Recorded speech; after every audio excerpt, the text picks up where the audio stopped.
नमस्ते एवरीवन। तो आज जो है सोमवार का दिन है। तो सबसे पहले ओम नमः शिवाय, ओम नमः शिवाय, ओम नमः शिवाय।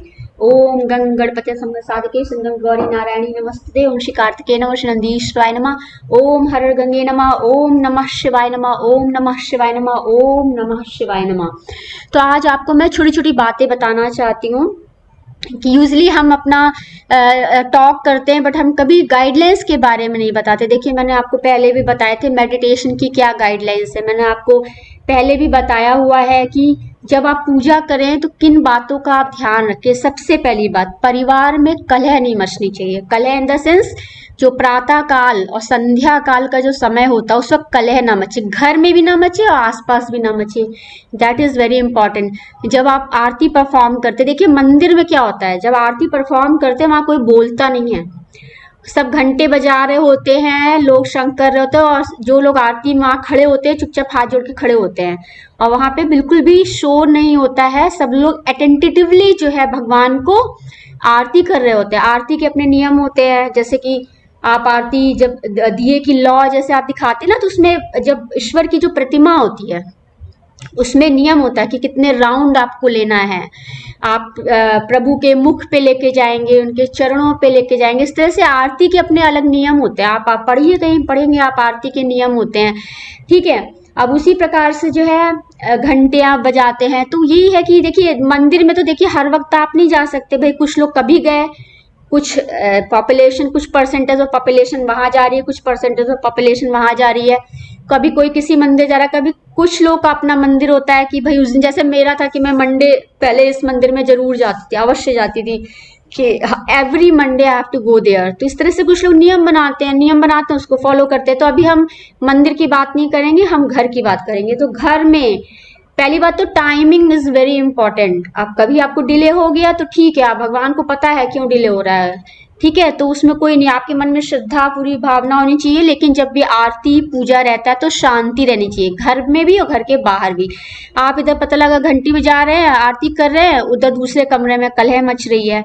कलह का इन द सेंस कि आपको कोई उल्टा सीधा कमेंट पास कर रहा है, कोई इधर नॉइस क्रिएट। देखिए जो असुर होते हैं ना, वो कभी नहीं चाहते कि कोई पूजा पाठ हो।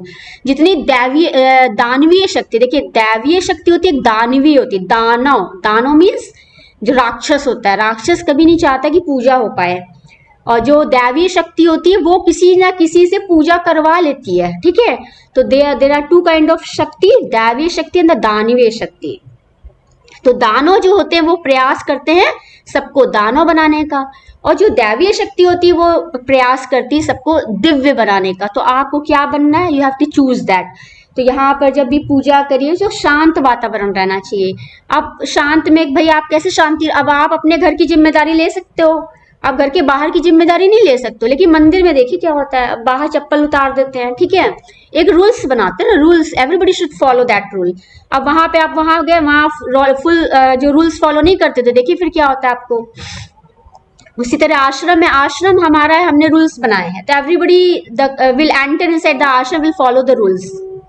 देखिए इसको एक छोटे से उदाहरण से समझते हैं। घर में दो बच्चे हैं, एक हमारा बच्चा, दूसरा चाहता है कि घर का सारा पैसा इस बच्चे की पढ़ाई में लगे, तो चाहे दूसरा चाहेगा दूसरा बच्चा ना पढ़ पाए, ठीक है। और ये दोनों बच्चों से लगाव है तो लोग चाहेंगे दोनों बच्चे पढ़ लें। तो कोशिश यही होती है, दानवीय शक्ति क्या करती है कि एक बच्चे को खराब करने का प्रयास करेगी, एक दिव्य शक्ति क्या होती है, उस व्यक्ति को पढ़ाती है।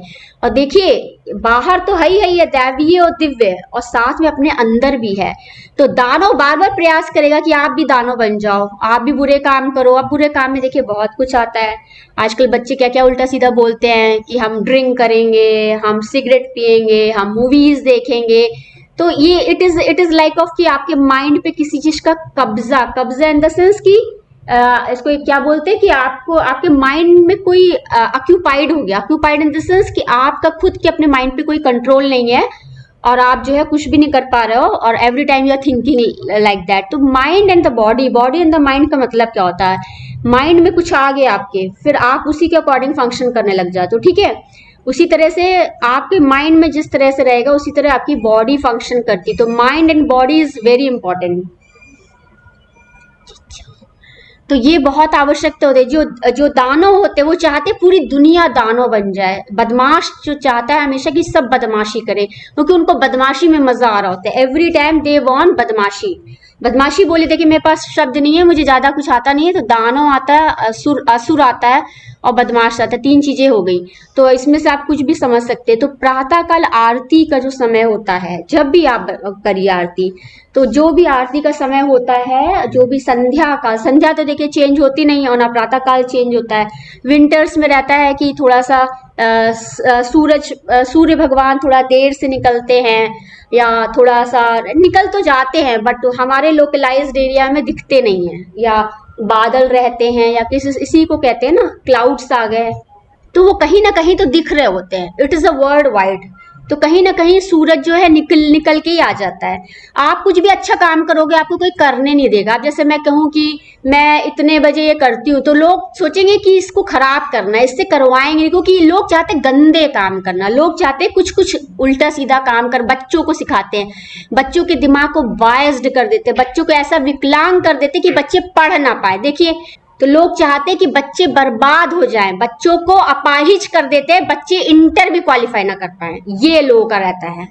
तो ये मदर फादर की ड्यूटी होती है कि बच्चों को कैसे करना है, क्योंकि बच्चे छोटे हैं, उनको बचपन से गलत काम सिखा देंगे तो उनको यही नहीं पता कि अच्छा क्या है। They don't know about the good things.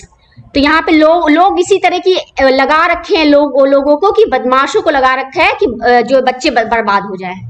तो ये देखना पड़ता है। It is our duty. संध्या का समय है, आरती का समय है, पूजा का समय है, वहां पे बिल्कुल शांति रहनी चाहिए। भगवान को पीस चाहिए होता है। यदि भगवान वहां पे नहीं तो वो he will not be there. आपके घर में सब कुछ उथल पुथल हो जाएगा। ये अभी आपको एक दिन में समझ नहीं आएगा। लोगों को लगता है हम बहुत बड़े हैं। जस्ट वेट एंड वॉच करिए, देखिए क्या हालत होने वाली है। लेकिन लोगों को समझ नहीं आता। लोग सोचते हैं हम बहुत सुपीरियर है, बहुत सुपीरियर है, तो ऐसा बिल्कुल भी नहीं है। तो मैं यही आपको बताना चाहती हूँ कि भगवान की पूजा, देखिए एक व्यक्ति घर में यदि है तो वो सब कुछ संभला रहेगा। यदि एक दानव आ जाए तो वो दानव पूरे घर को दानव बना देता है। एक दिव्य है तो पूरे घर को दिव्य बना देगा। तो it is our responsibility, whether it is house, whether it is office, whether it is community, whether it is country और द वर्ल्ड वाइड। तो ये आपको देखना पड़ता है। तो यहाँ पे शांति की बहुत आवश्यकता होती है। अब देखिए, मैं ऐसे बोलूं, अब चिड़िया की आवाज से किसी को कोई ट्रबल नहीं है। अब ट्रेन की आवाज से किसी को कोई दिक्कत है, भाई ट्रेन है, ट्रेन की टाइमिंग से ट्रेन जा रही है। अब यहाँ कुछ लोग मुंह से बकवास करने लग जाएंगे, तो बताइए कैसे कैसे काम चलेगा ना। डिस्टर्बेंस तो करनी की पूजा होने ना पाए, है ना। तो यहाँ पे रोकने वाले हजार हैं, तो इसमें रोकने का कुछ नहीं होता है, सब कुछ अपने आप रुक जाता है। आपको रोकने की जरूरत नहीं होती। यहाँ पे सभी समझदार हैं और सबसे ज्यादा भगवान समझदार है, इसलिए आपको ज्यादा परेशान होने की जरूरत नहीं होती है। तो घर में आरती करिए। और आरती के समय एक इम्पॉर्टेंट बात है, परिवार के साथ आरती करिए। अब देखिए आज के समय क्या है, बच्चे स्कूल चले गए, हस्बैंड ऑफिस चला गया, अब भाई उस टाइम पे पूरा परिवार होना चाहिए। एक व्यक्ति जो आरती घुमाएगा और उसके साथ में खड़े होने वाले व्यक्ति। तो यूजुअली एक ऐसा टाइम बनाइए, एक ऐसा टाइम शेड्यूल रखिए जहां पर घर का जो बड़ा है वो आरती करे, उसके साथ में घर के अदर सदस्य भी खड़े होकर उस आरती को अटेंड करें। इसीलिए होता है, देखिए अब बच्चे इधर चले गए, उनका खेलने का टाइम 5:30 है, किसी का 6:30 है, कोई बैडमिंटन चला गया, कोई 9 बजे चला गया, कोई 6 बजे चला गया, कोई 7 बजे आ रहा। तो यहाँ पर भाई भगवान के पास कोई है नहीं, आरती कर रहे हैं, खुद ही सुन रहे हैं, खुद ही कर रहे हैं, ठीक है। तो एक आप इसीलिए कहते हैं महीने महीने में सत्यनारायण की कथा कराइए। कथा क्यों कराते हैं? कथा इसलिए कराते हैं कि घर के सभी लोग बैठेंगे साथ में उस दिन, तो at least one day they will do together, साथ में पूजा करेंगे। तो ये देखना पड़ता है। तो बच्चों के साथ है, शाम का समय बहुत ही पीसफुल रहना चाहिए, प्रातः काल का समय बहुत ही पीसफुल रहना चाहिए, जिससे कि बिल्कुल शांति रहे और लड़ाई झगड़े ना हो। ये सब चीजों को बच्चों को भी गाइडलाइंस देनी चाहिए कि बच्चे जो है इस तरह से करें। बच्चे तो करें, बूढ़े भी करें, और जो है जो वयस्क हैं, वयस्क या यंग एज के लोग हैं, जो प्रौढ़ावस्था में है, जो मैरिड है, जो शादीशुदा लोग हैं, वो सभी इन बातों का विशेष ध्यान रखें। क्योंकि ये जो भगवान की शक्तियां होती है, उनको एक प्रॉपर प्लेस चाहिए होता है, एक अच्छा माइंड चाहिए होता है, तभी चीजें फंक्शन करती हैं, अदरवाइज ये फंक्शन नहीं करती हैं। तो हम लोग फिर से बात करेंगे। तो प्रातः काल और संध्या काल हमें घर में कलह नहीं मचानी है, इवन कि किसी भी टाइम कलह नहीं मचानी है, शांति के साथ पूजा करनी है, बच्चों को डायरेक्शन देना है। हमारा बच्चा हो या दूसरे का बच्चा हो, यदि मेरा बच्चा यहाँ पे है और 10 कदम पे वहां पे कोई बच्चा है तो उसको वहां पे गाइडलाइंस देनी चाहिए। ऐसा नहीं है कि वो हमारे 4 कदम से बाहर निकल गया तो वहां पे कुछ गलत होने देंगे। ये it is responsibility of everyone कि ऐसा नहीं होना चाहिए। बच्चों को, छोटा बच्चा है उसको यदि आज हम बताएं कि देखिए ऐसे इसको ऐसे से करते हैं तो बच्चा तो वही सीख गया ना।